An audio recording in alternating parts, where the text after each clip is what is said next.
İmran Karı başında aytқандай 5 kvadrat, 10 kvadrat, 20 kvadrat, 400 dollardan özünün tüyün tıpırın verip, köптөгөн семендине башкасына берген, köптөгөн дөмөрчү, кайрымдуулук кылган инсандар бар. Алардын атыны мен азыр айткан менен эч нерсе өзгөрбөйт.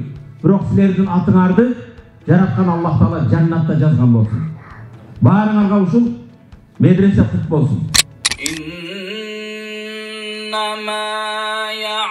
يعمر مساجد الله من آمن بالله واليوم الآخر وأقام الصلاة.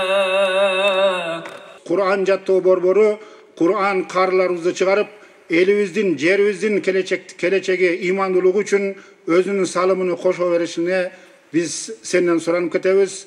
Ve ahiru da'wana enilhamdülillahi rabbil alamin bi rahmetika. Быйыл Кудайым буйрса ушул аябай көп талап болгондуктан медресебизди бир жаңы имарат салайлы деген бир ниет баштадык эле. Аллага шүгүр, мындай 4 айдын ичинде ушундай жакшы бир имаратта, анан бизде тилекке каршы көптөгөн медреселерде мындай вентиляция системасы жок болгондуктан бул жакта мындай 95% ушундай бир жакшы шарттар каралды. Бул жакка ошол 9 классты бүтүргөн балдарды мектептеги эле сабактардан экзамен алып туруп ушул жерге кабыл алабыз. Балдар 3 жыл толук Кур'ан жаттап чыгышат. Өзгөчөлүктөр ошол Кур'ан жаттоо эмесинде. Жаштарды жакшылыкка багыттоо менен бирге билим коломтосу болгон медресенин курулуш иштерине зор салым кошкондугу үчүн Имран Абдушкур уулу сыйланат. Кылган ар бир ишиңиздин үзүрүн көрүп, ак эмгегиңиз арта берсин.